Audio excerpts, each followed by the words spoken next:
Coming up on 5 Minute News. Trump campaign strategy to deter millions of black Americans from voting. EPA chief challenges California's mandated zero-emission vehicles by 2035. And WHO rolls out faster COVID tests for poorer nations. It's Tuesday, September 29. I'm Anthony Davis.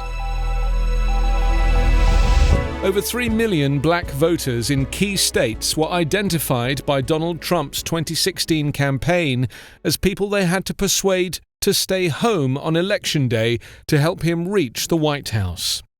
The revelation comes from an enormous data leak obtained by the respected British public broadcaster Channel 4 News.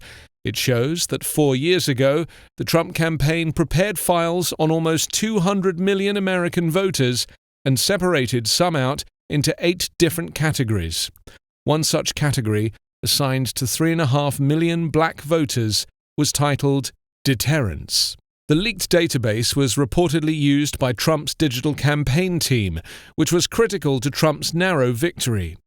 Channel 4 News has a track record of exposing the unethical practices of Cambridge Analytica, the now defunct British digital black ops firm that harvested the Facebook data of tens of millions of voters for the use of Team Trump. The leaked files show that black Americans were disproportionately marked deterrence by the 2016 campaign, making up far more of the category when compared to general population stats. In Georgia, black people make up around a third of the population, but 61% of the Trump campaign's deterrence category there. The same pattern can be seen in data for North Carolina and Wisconsin.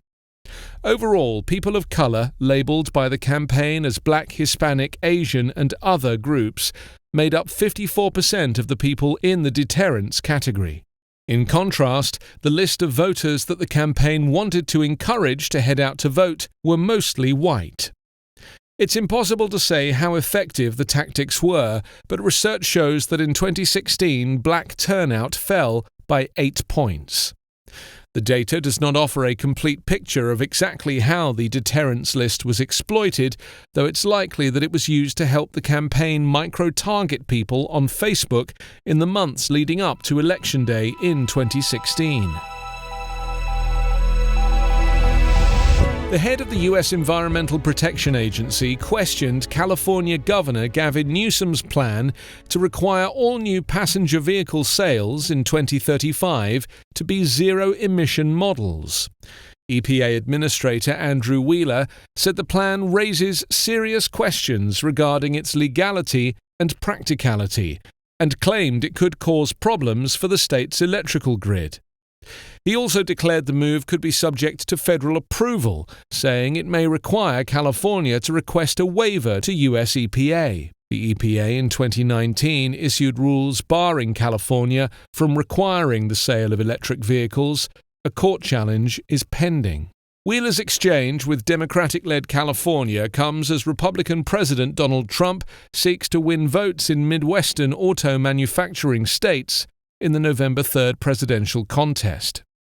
California's 2035 clean car move, the most significant yet by a U.S. state aimed at ending the use of gasoline-burning internal combustion engines, clashes with Trump's pro-fossil fuel policies.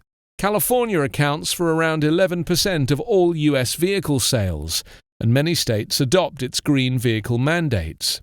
California's record of rolling blackouts, unprecedented in size and scope, coupled with recent requests to neighboring states for power, begs the question of how you expect to run an electric car fleet that will come with significant increases in electricity demand when you can't even keep the lights on today, Wheeler wrote.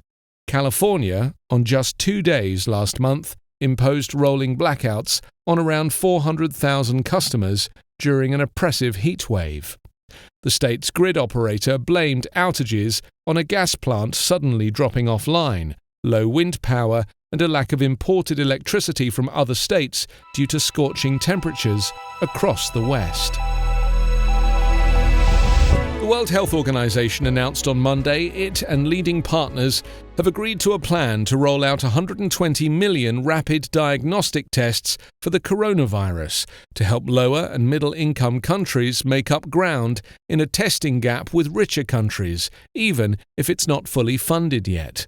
At $5 apiece, the antigen-based rapid diagnostic tests, for which WHO issued an emergency use listing last week, initially requires $600 million and is to get started as early as next month to provide better access to areas where it's harder to reach with PCR tests that are often used in many wealthier nations. The rapid tests look for antigens or proteins found on the surface of the virus. They are generally considered less accurate, though much faster, than higher-grade genetic tests known as PCR tests. Those tests require processing with specialty lab equipment and chemicals. Typically, that turnaround takes several days to deliver results to patients. Many rich countries have also faced problems rolling out accurate tests, and testing itself is no panacea.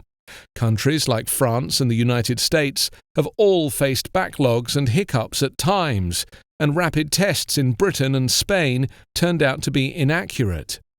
But rolling out testing in poorer countries aims to help healthcare workers get a better grip on where the virus is circulating, in hopes of following up with containment and other measures to stop it.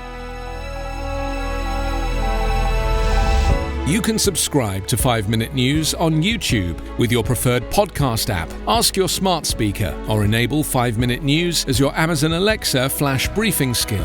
Please subscribe, rate and review us at 5minute.news. 5 Minute News is an independent production covering politics, inequality, health and climate, delivering unbiased, verified and truthful world news daily.